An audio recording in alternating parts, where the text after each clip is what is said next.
Hello YouTube. I apologize for 2024 being filled with late videos. I'll try to do better in 2025. In this video, I'll be covering the movies I watched in the month of November and December. I'll try to keep this short, but make sure you stick around to the end so you hear what else I have to say. Okay, but enough yapping. Here's what I watched in November. Okay, I did not like this movie. The trailers were ass. Everyone hyped this up and I was like, okay, maybe it is good. I'll check it out. Wrong. This was shit from a butt. My dad and brother really liked it. My brother said it was his favorite movie of the year, but this was literally the most cornball shit I've ever seen. Annoying ass tropes and too many cliches. The humor was meant for children, and the characters were just not that interesting. The story was alright, but I didn't like much about it. I think if you've never seen a movie before, then this has everything you're looking for. But in my opinion, it just took everything that's considered sad and awesome from other animated movies and piled it all into this one. It's like the screenwriter watched 30 animated movies and wrote a screenplay immediately after watching them. Finally, I watched it. And yeah, it was as great as everyone says. Why did I love it so much? Well, I think it had a great use of colors. There were so many shots that looked so cool with the use of pastel and bright colors. I love the character dynamics and parallels. I didn't know what this movie was about other than Zendaya orchestrating a love triangle, and that's basically how it all went down. I wasn't a fan of all the back and forth, past and present, but it wasn't too hard to follow along with. I'm not the one you should listen to if you're wanting to be convinced to watch this movie. I've heard so many people say so many great things about this movie, much better than I'm doing right now. I think this movie is extremely interesting, and the three characters we follow are different in their own way. It's up to you to decide who's kind and who's an asshole. They're all kind of like that, but it's okay. Definitely one of the movies I want to rewatch already. Oh, this movie was so cute. Oh my god, I did not think I was gonna like this as much as I did. This was actually insane. As y'all know, I go to the movies a lot, so every time I went and saw the trailer for this movie, I was so damn annoyed. I was not excited to see this, but dude, this was nuts. First of all, say what you will about Naomi Scott, but she can act. Every scene she was in, I thought she was in some real danger. I don't know what it was, but I fully immersed myself into this movie. I was genuinely seated. I've never seen the first one, and I never plan to because it just seems like such a stupid concept. People smiling? It just sounds boring, and smiles to me aren't very creepy, so I thought, how could this be at all creepy? But for me, it wasn't the smiling aspect. This movie is unsettling. What Midsommar and Hereditary do for other people, Smile 2 did for me. Especially that ending. My mouth was covering my face and my jaw was dropped. It was just insane. I felt like I was losing my mind watching this. Watching Sky Riley slowly lose her mind made me slowly lose it right along with her. Like the realizations she was having that she was going to turn out exactly like the Wait to the Face guy was so interesting. When we see him doing all that, we're like, what the hell is going on with this guy? But then it slowly starts happening to her, seeing things that aren't really there, and time moving so fast, having derealization. It was all slowly happening to Sky, and right when she realized it, so did the audience. I'll finish this off by saying two more things I really liked. The audio cues were so good, the eerie, creepy noises that fit well into the scenes, and there were just so many cool shots in this movie. I'm not gonna lie, this may be the best camera work I have ever seen in a movie. The upside down shots, the zoom effects, the panning, the different POVs, the shot where she's looking into the mirror and it's directly into the camera, so we're getting her exact point of view in a symmetrical shot. It's all just so good.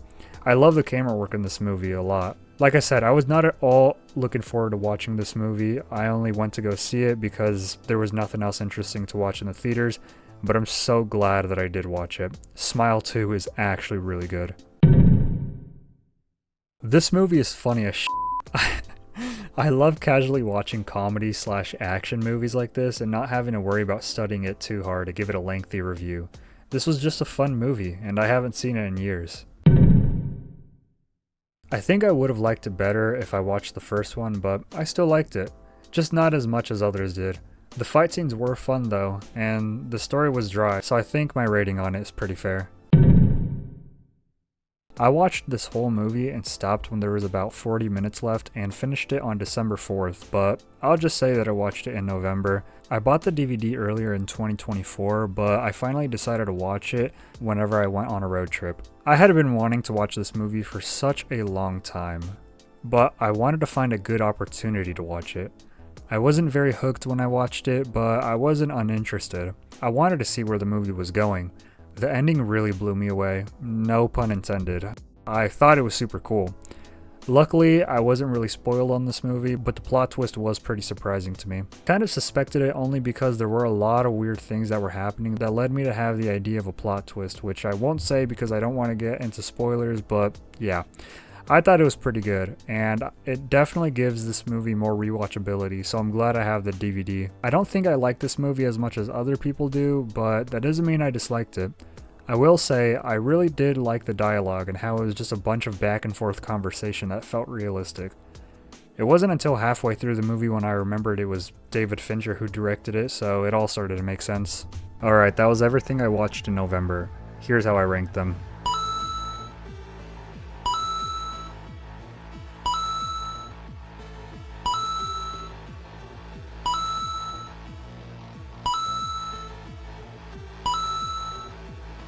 Alright, now here's what I watched in December. This was an absolute snooze fest. I know it's meant for kids, but this just had dry humor. The weekend that I watched it, I genuinely forgot that it was meant to come out. I thought it was going to come out in like 2025 or something. I did not care for the first movie, so I really was not planning to watch this one at all. I don't understand what the point of the movie was. I feel like the first one would have been good as it was, but considering they had the idea for a sequel, this could have at least been more interesting. It just felt like wasted potential. A lot of characters were underutilized and it really just felt like a cash grab, just like Frozen 2. How can you give this movie anything other than 5 stars? Holy sh**, this movie is awesome. I want to start off by saying this movie was beautiful. At the time that I watched it, I was starting my new semester in college, and in one of my classes we were talking about the use of cameras and film, and a lot of techniques we talked about in class I noticed in this movie, so it was super cool to see. When I went on my road trip, I saw that the Criterion Collection was having a 50% off sale at Barnes & Noble, so I decided to pick up my very first Criterion Blu-ray. I saw shots of this movie online and always thought it looked interesting, so I picked it up blindly to see what the movie was about and finally watched it. I feel like I was just waiting for something to happen in the entire movie. And if you guys know me and you've seen my videos, you know that I hate movies with zero payoff.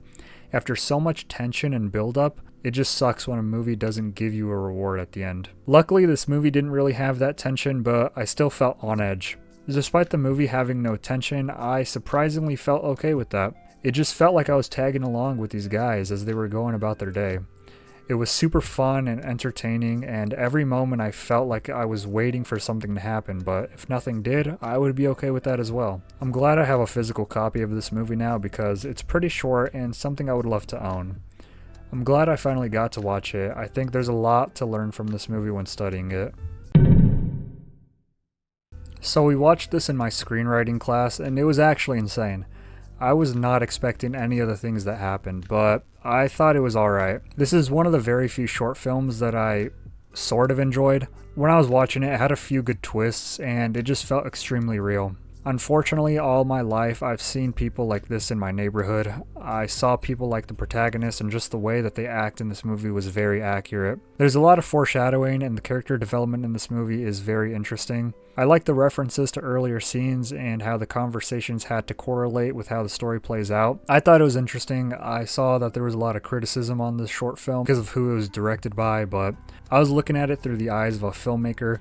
I thought it was creative, and I thought the camera work was pretty good. The teacher in my screenwriting class just picked a random short film from a list, and we watched it. The animation was pretty cool, but I didn't really understand it. Okay, I used to love this movie when I was a kid. I used to have it on DVD, so I would watch it all the time when I was younger. This movie is one of the biggest inspirations to the story I'm currently working on, and I've had this idea for about a year now. The character development in this movie is awesome. I believe that if a character changes drastically from the start to the end of a movie, That's amazing character development, and this movie has it. It has well-written characters, and it's such a good concept, honestly. This has always been one of my favorites, and it's a shame the second one isn't as good, and it's a shame they will never release a third one. I still hold the hope that one day we'll get a part 3 with the same cast. I did not think I was going to like this movie as much as I did. Unfortunately, growing up, I saw a lot of this crowd daily at my schools and neighborhood. Where I lived, I heard the stories and saw the news. Things like this happen, and it sucks to say, but it's very common. This movie accurately depicts the harsh environment some kids grow up in and how good people are forced to change to fit the standard if they want to have money in their pockets. My older brother put this on, and he said it was one of his favorite movies, so I'm glad I enjoyed it. I was so excited for this movie.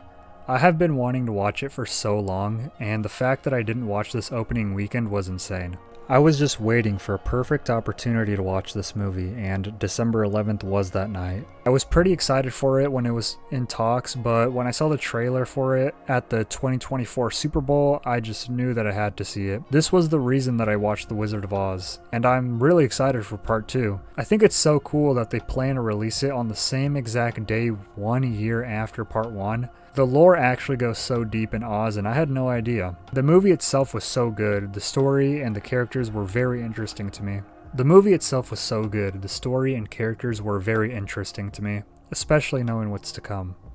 The soundtrack was amazing as well. I'm glad the songs were all good and not so sucky. Another thing I thought was super cool was when they didn't reveal the title card until like 10 to 20 minutes into the movie. I don't know why, I just love it when movies do that, so I thought it was cool.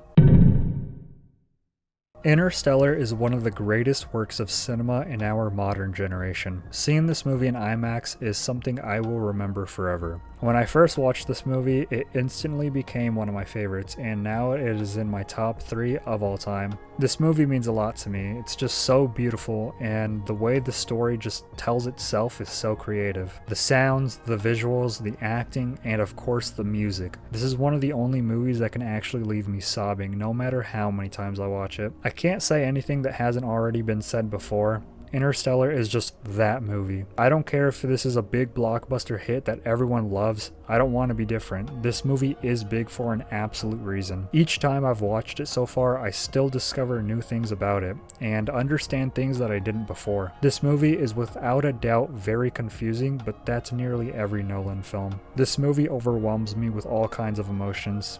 Sad, satisfied, excited, nervous, you name it. It makes me feel everything but a negative emotion. This is definitely a movie that everybody needs to watch once in their life. Okay, wait a minute. I think I interpreted the 1920 film a lot different, because why was this movie so damn freaky? And I don't mean creepy freaky. I think I had the same opinion on this one as I did with the original film. The first half is just so good, and the story was easy to follow along and extremely interesting, but then the second half is just...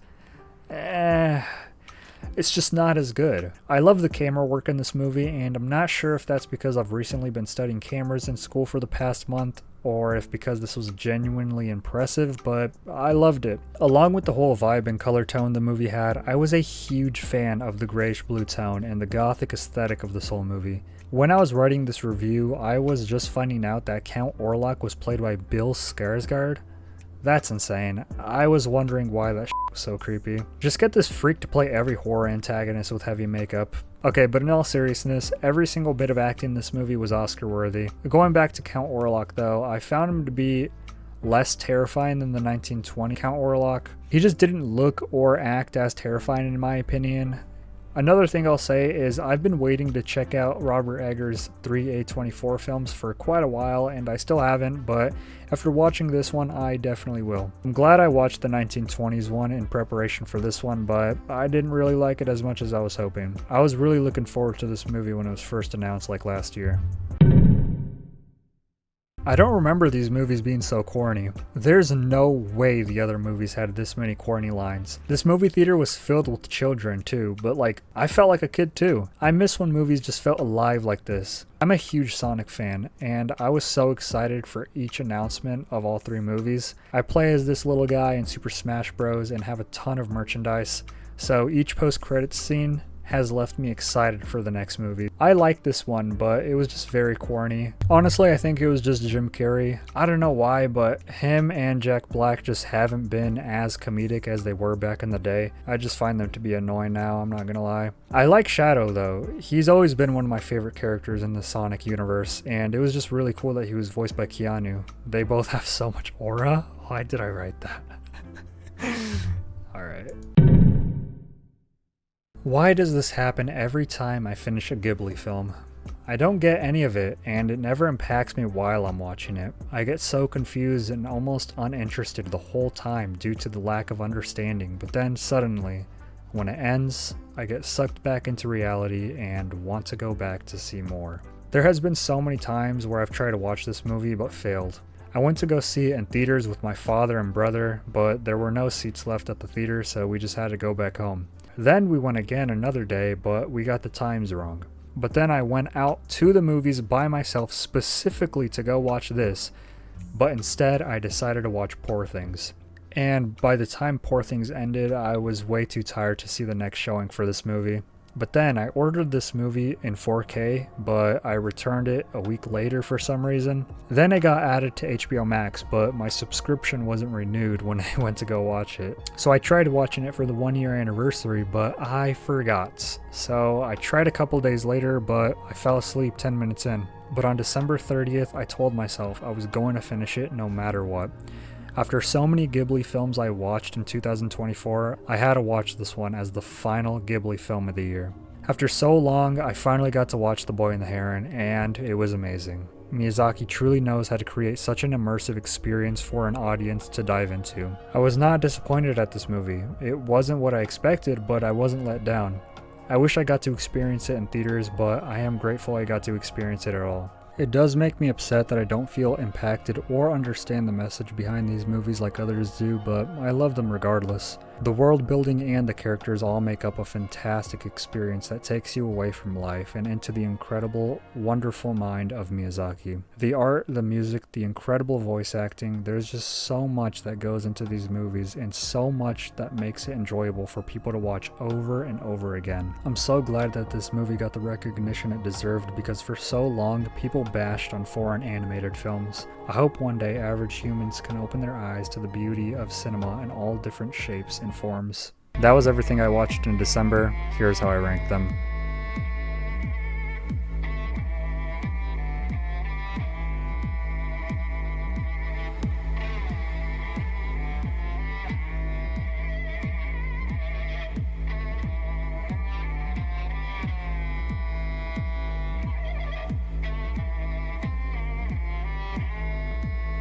Thank you to everyone who stuck it out through to the end. And here's an even bigger thank you to everyone who had been following my entire movie journey through 2024. I hope you all stick around to see what I have in store for 2025. It truly means a lot that you stuck around to the end, so don't forget to like if you enjoyed this video and be sure to subscribe as it helps out a ton. I will be posting one last video for the movies I watched in 2024, so be sure to stay tuned for that. And I hope you stay tuned to see what I have in store because I've plenty of video ideas. Other than that, I'll hope to see you all in 2025.